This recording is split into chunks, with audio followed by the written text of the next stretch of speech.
नमस्ते विद्यार्थियों। हम आज चर्चा अधिकारों पर करेंगे। सबसे पहले हम बात करें अधिकारों की। जब बात कर रहे थे तो हमने अधिकारों के अर्थ के बारे में बात की थी, जो पिछले 3-4 वीडियो थे उनके अंदर।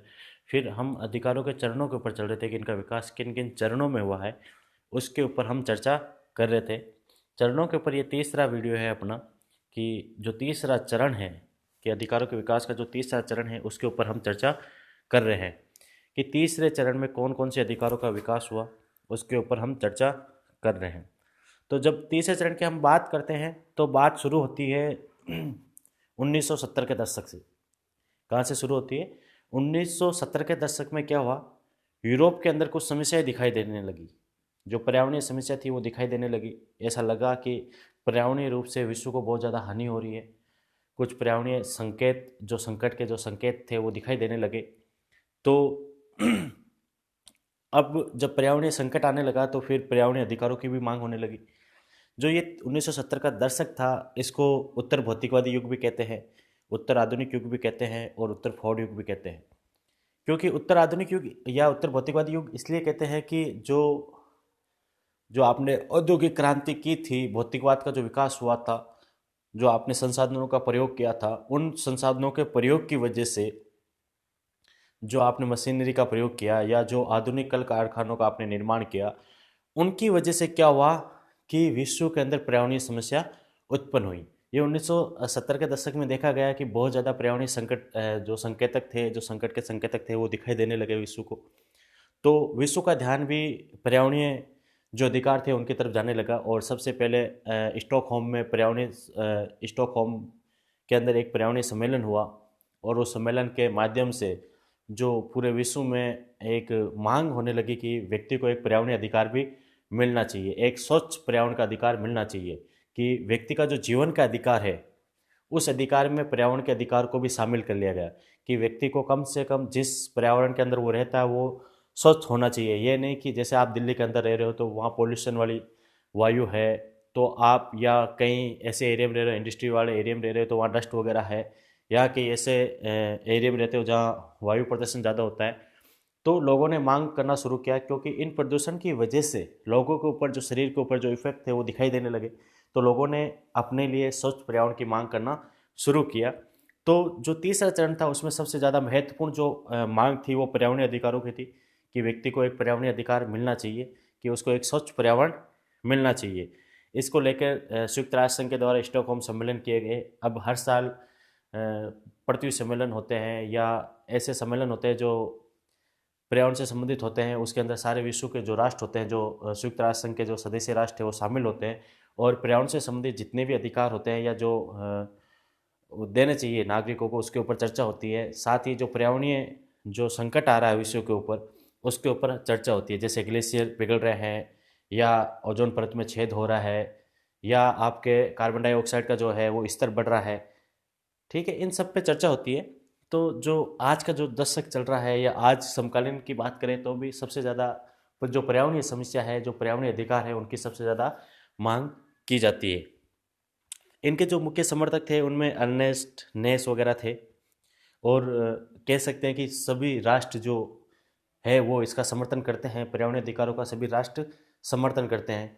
भारतीय उच्चतम न्यायालय ने तो कई बार जो पर्यावरणीय, जो स्वच्छ पर्यावरण का जो अधिकार है उसके ऊपर कई बार निर्णय दिए हैं, और उन निर्णयों के माध्यम से उन्होंने कई बार भारतीय जो नागरिक है उनको जीवन के अधिकार के तहत पर्यावरणीय अधिकार प्रदान किए गए, कि जितना जीवन का अधिकार है महत्वपूर्ण, उतना पर्यावरणीय अधिकार भी महत्वपूर्ण है। जो जैसे कि वायु प्रदूषण से आपको बचाया जाए, जैसे आपको स्वच्छ पेयजल प्रदान किया जाए। ठीक है, इन सारे अधिकारों को आपके जो मूल अधिकार थे उसके अंदर शामिल किया गया, उनके अंदर माना गया, कि जो आपको अनुच्छेद 21 के तहत जो आपको अधिकार प्रदान किए जाते हैं, जीवन का अधिकार, उस अधिकारों के तहत इन अधिकारों की भी चर्चा होने लगी। और उच्चतम न्यायालय ने कहा कि जितना जीवन का अधिकार महत्वपूर्ण है उतना पर्यावरणीय अधिकार भी महत्वपूर्ण है और व्यक्ति को मिलने चाहिए। जो दूसरे अधिकारों की मांग हुई वो हुई सांस्कृतिक अधिकारों की। जो ये तीसरा चरण चल रहा था उसके अंदर सांस्कृतिक अधिकार भी महत्वपूर्ण रूप से उभर कर सामने आए, क्योंकि जो बहुसंस्कृतिवादी जो विचारक थे, बहुसंस्कृतिवादी विचारक ज़्यादातर क्या होते हैं, वो अल्पसंख्यकों का समर्थन करते हैं। किसका समर्थन करते हैं? जो अल्पसंख्यक समुदाय होता है उनका समर्थन करते हैं। वो कहते हैं कि अल्पसंख्यक समुदाय अपनी जो संस्कृति होती है उसको बनाए रखने में असमर्थ होता है, क्योंकि जहाँ बहुसंख्यक व्यक्ति होते हैं तो वो क्या करते हैं कि बहुसंख्यक अपनी संस्कृति के अंदर उनकी संस्कृति को मिला लेते हैं या कहीं ना कहीं उनकी संस्कृति को लुप्त कर देते हैं या अपनी संस्कृति उनके ऊपर थोप देते हैं। तो जो बहुसंस्कृतिवादी विचारक थे, जो बहुसंस्कृतिवाद के जो समर्थक थे, उन्होंने क्या किया कि इस युग में अल्पसंख्यकों के लिए अधिकारों की मांग करना शुरू कर दिया। उन्होंने कहा कि जो अल्पसंख्यक समुदाय हैं उसको विशेष अधिकार मिलने चाहिए, खासकर उनकी संस्कृति की रक्षा से संबंधित, कि वो अपने रीति रिवाज और अपनी संस्कृति और अपनी भाषा की सुरक्षा कर सके। इस संबंध में उनको अधिकार मिलने चाहिए और प्रत्येक राष्ट्र के अंदर ऐसे अधिकार मिलने चाहिए। और खासकर हमारे भारतीय संविधान में भी जो संस्कृति संबंधी जो अधिकार है वो शामिल किए गए हैं कि आपके मूल अधिकारों के तहत आप चर्चा करते हो तो उसके अंदर संस्कृति संबंधी अधिकार भी आपको प्राप्त होते हैं कि आप अपनी भाषा मातृभाषा की रक्षा कर सकते हो, आप अपनी संस्कृति को बचाए रख सकते हो। जो अल्पसंख्यक है, अल्पसंख्यक समुदाय के लिए आपने अनुच्छेद 30 और 29 और 30 के अंदर स्पेशल प्रावधान किए गए हैं कि वो अपनी भाषा और संस्कृति की सुरक्षा कर सकते हैं, अपनी लिपि की सुरक्षा कर सकते हैं। तो सांस्कृतिक अधिकार भी जो तीसरा चरण है उसमें महत्वपूर्ण रूप से उभर कर सामने आए। और जो सांस्कृतिक अधिकार है इनके जो मुख्य समर्थक है, हम समर्थकों की बात करें तो विल किमलिका है, भिक्खू पारिक है, ये लोग सांस्कृतिक अधिकारों का मुख्य रूप से समर्थन करते हैं। जो तीसरे प्रकार के अधिकार थे जिनकी मांग हुई तीसरे चरण में वो थे शुद्धता का अधिकार। शुद्धता का अधिकार विकसित और विकासशील देशों से संबंधित है।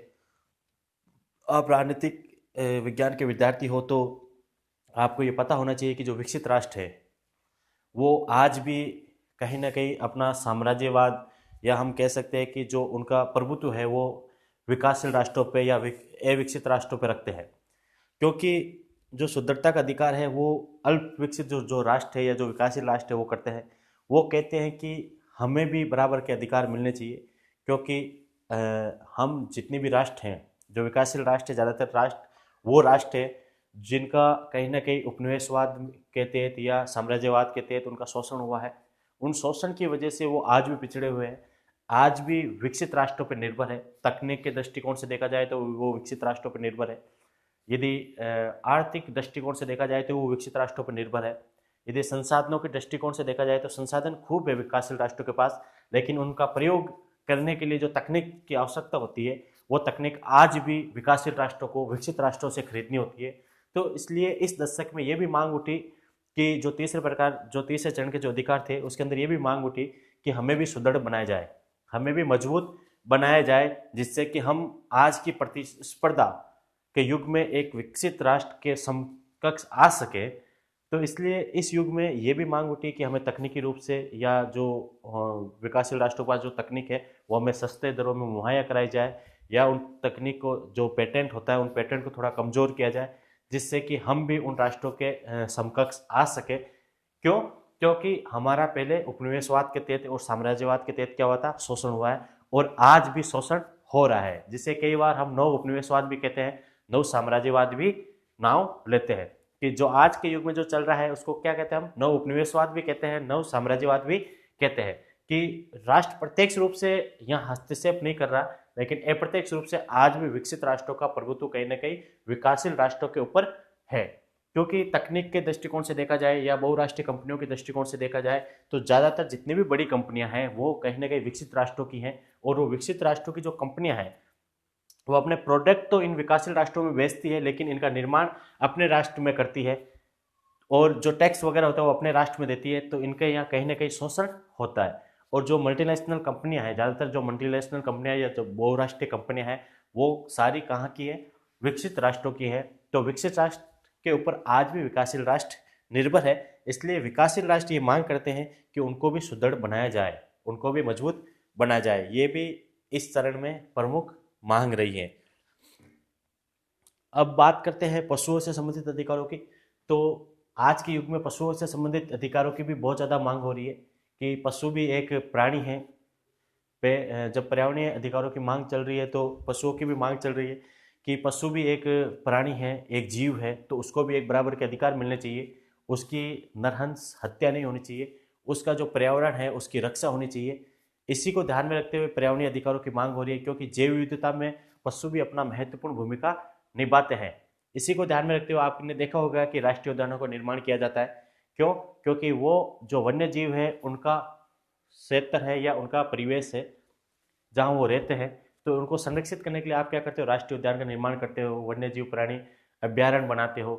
तो ये मांग भी आजकल ज़्यादातर चलती है। जो आज का युग है, जो तीसरा चरण चल रहा है अधिकारों का, उसमें पशुओं के अधिकारों की भी मांग होती है। और इसका जो मुख्य समर्थन करते हैं वो है पीटर सिंगर। कौन करते हैं?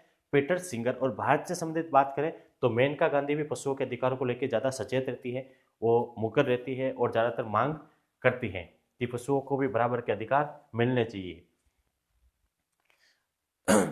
इनके अलावा हम जब ऑल ओवर ये तीनों चारों जब अधिकारों की बात हमने की है, जो तीसरा चरण है उसमें हमने देखा है कि कहीं ना कहीं जो पर्यावरणीय अधिकार है उससे संबंधित ही सारे अधिकार हैं। पर्यावरणीय अधिकारों से संबंधित जो बात चलती है वो ही चल रही है, क्योंकि जो आज का जो मुख्य युग है वो पर्यावरणीय अधिकारों का ही है। क्योंकि पर्यावरण में बहुत ज़्यादा क्षति हो चुकी है, पर्यावरण की बहुत ज़्यादा क्षति हो चुकी है, क्योंकि भौतिकवादी युग की वजह से, या हम कह सकते हैं कि औद्योगिकरण की वजह से कहीं ना कहीं पर्यावरण को बहुत ज़्यादा नुकसान हुआ है। उस नुकसान की भरपाई करना बहुत ज़्यादा जरूरी है। नहीं तो क्या होगा, आने वाली पीढ़ियों के लिए हम पर्यावरण को सुरक्षित या उनको एक जीने लायक जो पर्यावरण होना चाहिए उनके लिए, वो हम प्रदान नहीं कर पाएंगे। तो इनके लिए आज भी सम्मेलन होते रहते हैं और उसके ऊपर सबसे ज़्यादा चर्चा चलती है। तो ये तीसरे चरण के जो अधिकार थे उसके ऊपर हमने इस वीडियो में चर्चा की। धन्यवाद।